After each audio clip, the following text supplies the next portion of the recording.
Então vamos hoje para a nossa segunda aula de UTI e hoje a gente vai estar falando sobre a admissão do paciente, a monitorização do paciente na UTI, sobre os equipamentos da UTI, porque para montar uma UTI é necessário os equipamentos básicos, tá?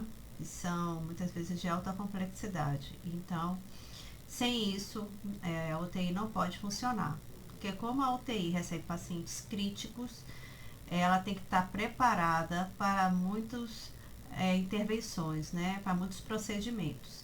Então, ela tem que ter os equipamentos devidos, certo? Que a gente vai estar falando sobre eles hoje. Então, vamos lá. Deixa eu passar aqui. Pronto.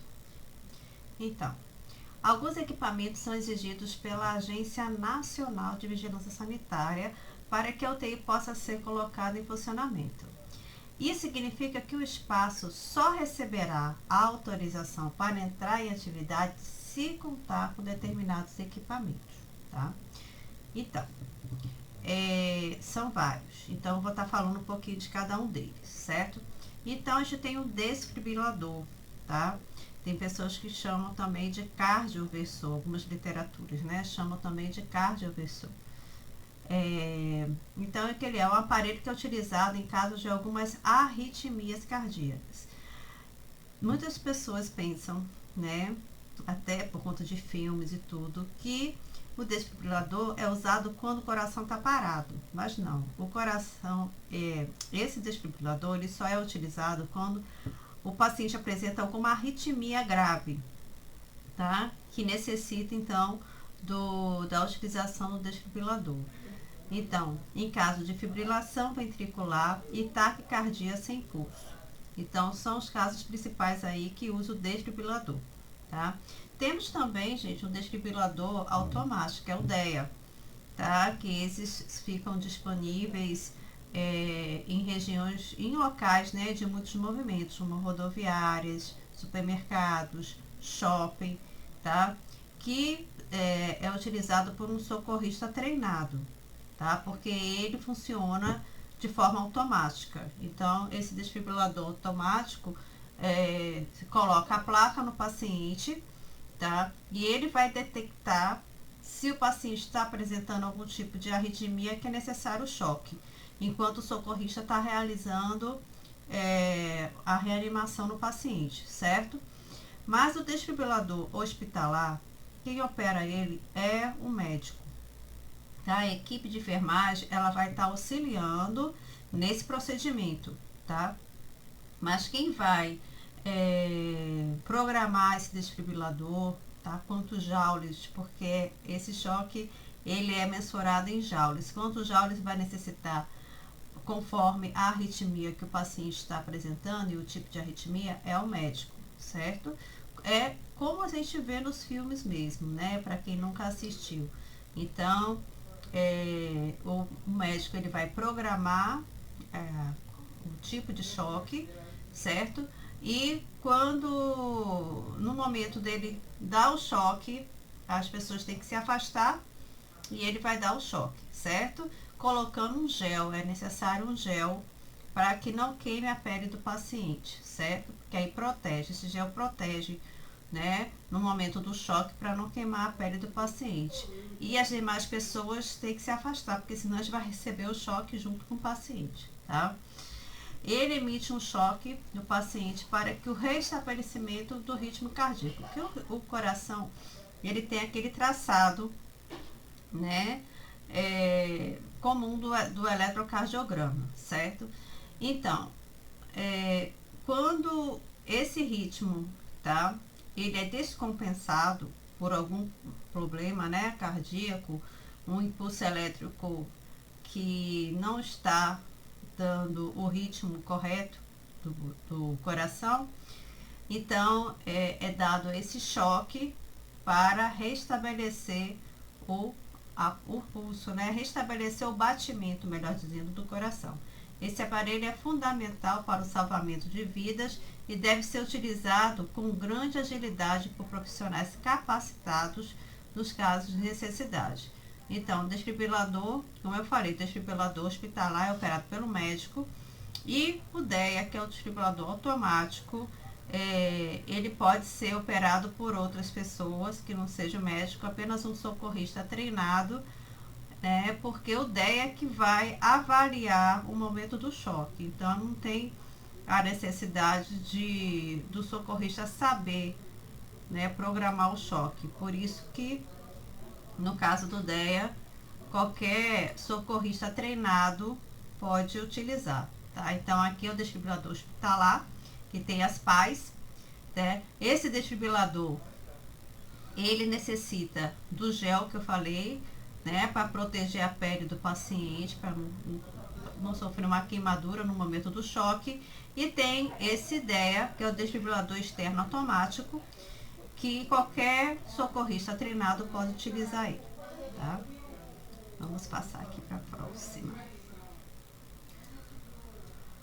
Então, o outro aparelho é o oxímetro de pulso. Esse oxímetro de pulso, ele pode, existe ele, né? Solto, separado, mas muitas vezes na UTI ele está conectado ao monitor cardíaco. Então, ele tem a parte de conectar, né, no dedo, certo? Que tá pinçando o dedo, e um cabo que vai estar conectando ao monitor, e ali já está passando os valores da oximetria de pulso. A oximetria de pulso, qual é o objetivo? Avaliar a concentração de oxigênio no sangue, tá? Que deve estar entre 98 e 100. Quando começa a baixar muito essa concentração de sangue, é sinal que as trocas gasosas não estão sendo realizadas corretamente no paciente. O que seria isso? Lá nos pulmões, as trocas gasosas. Por quê? Passa o sangue venoso, né, nos alvéolos, que eles vão ser transformados em sangue arterial. Porque o sangue venoso, ele vai eliminar, né, através dos alvéolos, o gás carbônico, tá? Quando a gente expira, o que está eliminando? Está eliminando o gás carbônico. Quando a gente inspira, a gente está realizando a absorção do oxigênio do ar através dos alvéolos. Então, ocorre uma transformação do sangue venoso e do sangue arterial. O sangue venoso elimina gás carbônico, e o sangue arterial, ele vai estar... E o sangue vai estar recebendo o oxigênio e se transformando em sangue arterial, certo? Então, a oximetria de pulso vai estar avaliando essa oxigenação no sangue, que deve estar entre 98 a 100, tá? Então, é capaz de medir a quantidade de oxigênio no sangue por meio do contato direto com as determinadas áreas, como o pulso, o dedo e o lobo da orelha. Geralmente é a ponta dos dedos que a gente utiliza, tá? Uma outra forma de se avaliar a concentração de sangue, ou concentração de oxigênio no sangue, é através da coleta do sangue arterial, tá? A gasometria, tá? Então, se pulsiona uma artéria, que a artéria é onde está pulsando o sangue, tá? E vai avaliar ali a concentração de sangue, de oxigênio diretamente da artéria, certo? Mas isso aí necessita, geralmente, ou pode ter um pessoal treinado do laboratório, ou o próprio médico que colhe essa gasometria. Não é a enfermagem que colhe, tá bom? Ou é o médico, ou é o pessoal do laboratório treinado, certo? Para avaliar a concentração. Então, alguns pacientes, principalmente os pacientes mais graves, que estão em uso de respirador, são os que mais realizam essa gasometria de rotina. A frequência cardíaca é lida e o teor de oxigênio é captado por um sensor luminoso. Porque também, juntamente com a medição da saturação do sangue, é medido também os batimentos cardíacos, né? O pulso cardíaco. O equipamento também faz medição de outros sinais vitais, como frequência do coração e a respiração. O aparelho pode estar separado ou conectado ao monitor, tá? Esse monitor é um monitor que todos os pacientes utilizam na UTI, certo? Todos eles. O paciente chega, a gente vai estar falando sobre isso. O paciente chega e a gente vai estar vai estar conectando esse paciente ao monitor, tá? Então, não existe paciente em UTI que não esteja conectado a um monitor, porque esse paciente ele é monitorado 24 horas. Inclusive, esse monitor tem os alarmes, porque quando alguma coisa não está dentro dos padrões normais, porque esse monitor ele é programado para alarmar caso tenha alguma alteração nos sinais vitais, né, no traçado do eletro também. Então, todas as alterações podem ocorrer o alarme do monitor, certo? Muitas vezes ele alarma porque desconecta, né, os cabos, mas ele está lá programado para estar sempre alarmando por qualquer alteração, porque paciente em UTI, ele precisa de atenção 24 horas, tá? E a equipe de enfermagem deve estar atenta a esse paciente o tempo todo, certo? Vamos lá. Então, a gente tem também o eletrocardiógrafo, que é o aparelho de eletrocardiograma. É um outro aparelho que precisa estar disponível na UTI. Lembra que a gente está lidando com paciente crítico. Então, volta e meia, o médico precisa de realizar um eletrocardiograma nele, né? Avaliar um eletrocardiograma. Esse eletrocardiograma é realizado pela equipe de enfermagem, tá? Geralmente tem... ultimamente, né, a gente já tem um tipo de de aparelho de eletrocardiograma que ele é mais prático a utilização. Então, a gente só coloca os eletrodos nos locais corretos, aqui tá mostrando, né, todos os eletrodos nos locais corretos. Então, só é conectar, né, além desses eletrodos torácicos, a gente também tem nos pulsos e nas regiões calcâneas, tá? Que tem tipo um pregador, né? Que a gente coloca em cada punho e mais 2 em cada região calcânea e os eletrodos dessa forma como está aqui no braço. V1, V2, V3, V4, V5, V6, certo? Esses eletrodos. E aí, cada eletrodo desse vai ter um cabo que vai estar sendo conectado ao eletrocardiógrafo.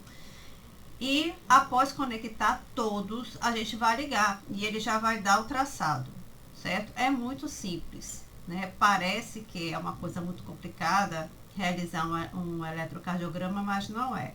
Basta colocar os eletrodos nos locais corretos e conectar os cabos e ligar o aparelho, que ele já vai dar o traçado e depois você vai entregar esse traçado ao médico que ele vai estar avaliando. Então, o eletrocardiógrafo possui eletrodos que monitoram a atividade cardíaca e elétrica do coração. O objetivo é verificar o funcionamento do músculo e identificar músculos cardíacos, né? E identificar se existe bloqueios, irregularidades ou partes que estão se movendo de maneira adequada. Que não estão se movendo de maneira adequada. Ele mostra o ritmo cardíaco de forma gráfica, que é aquele traçado do ECG, e esse traçado quem avalia é o médico. Também não é o pessoal de enfermagem que está avaliando, que vai avaliar o eletro, né? É o médico. Mas é a enfermagem que vai estar realizando esse exame dentro da UTI. É uma coisa bem prática de fazer, certo? Um equipamento importante que não pode faltar em cada leito precisa ter disponível um respirador, tá? Um leito de UTI que não tem disponível um respirador não é leito de UTI, porque se o paciente foi para UTI, ele pode agravar a qualquer momento. Ele tem um risco, né, um potencialmente crítico, ou ele está crítico, ou ele é um potencialmente crítico. Ele pode ter uma complicação a qualquer momento. Então, ele pode necessitar de um respirador. Não é todo paciente de UTI que fica no respirador, tá? Às vezes o paciente entra e sai da UTI e não é entubado, ele não utiliza o respirador, mas precisa existir um respirador disponível para cada paciente. Porque tem paciente que entra na UTI porque precisa só ficar em observação após uma cirurgia, né, de grande porte. Um paciente que infartou e que precisa ficar em observação, certo? Então, nem sempre o paciente ele está muito grave, mas ele vai precisar ter todos os leitos, vai precisar ter um respirador. Quem mexe nesse respirador? Quem programa esse respirador, ou é o médico ou é o fisioterapeuta, tá? Que é um outro profissional muito importante dentro da UTI, certo? Não é a enfermeira. A enfermeira pode até saber mexer, né? Mas não é a função exatamente da enfermeira programar respirador. Quem vai programar é o médico ou o fisioterapeuta. Esse aparelho oferece ventilação pulmonar artificial para pacientes que estejam em um quadro de insuficiência respiratória, em que há dificuldade do organismo em manter adequada a troca gasosa com o ar, resultando em taxas anormais de oxigênio e gás carbônico, tá? Então, aquela troca gasosa que não está ocorrendo devidamente, tá? Por diversas patologias, diversas complicações que o paciente possa ter, e aí ele vai precisar do uso do respirador, tá? O suporte respiratório fornecido pelo equipamento regula os índices dessas substâncias na circulação sanguínea, tá? Então, aqui tem o aparelho portátil e ele já fica, esse material é todo esterilizado, tá? Tem uma traqueia, que nós chamamos de traqueia, que é conectada aqui ao respirador. O fisioterapeuta vai estar aqui programando o tipo de função que vai necessitar do paciente, porque assim, paciente que fica entubado com o uso do respirador, ele pode evoluir para melhora ou para piora, ou seja, ele pode depender cada vez mais do respirador ou cada vez menos no ponto de poder já extubar e retirar esse paciente do respirador. Então, essa programação, ela é realizada conforme a resposta do paciente, conforme a necessidade do paciente. Porque, às vezes, o paciente ele pode chegar grave e ir se recuperando. Então, o respirador também tem uma programação de deixar o paciente coordenar a respiração dele, tá? Se ele já estiver apresentando melhora, até o ponto de dizer, olha, esse paciente já pode retirar do respirador e já está respirando sozinho, tá? Isso tudo depende do tipo de programação do respirador, tá? Conforme a necessidade ou não do paciente. Aqui o outro aparelho que eu falei já para vocês, que é um monitor multiparamétrico, porque ele a gente pode conectar várias coisas nesse paciente, certo? Tem a monitoração cardíaca, tem a pressão, a gente vai estar falando sobre o aparelho, a gente tem um cabo que pode conectar um manguito, tá? Um manguito de pressão normal, então é a pressão não invasiva, ou o paciente pode estar usando um catéter, tá? Uma PAI, uma pressão arterial invasiva, porque fica um catéter na artéria conectado a um cabo que vai conectar esse monitor e vai estar avaliando, vai estar ali já dizendo a pressão arterial desse paciente diretamente da artéria. Então, assim, quando o paciente ele necessita, tá, de um monitoramento mais fidedigno, ou seja, mais real da pressão, ele precisa dessa pressão invasiva.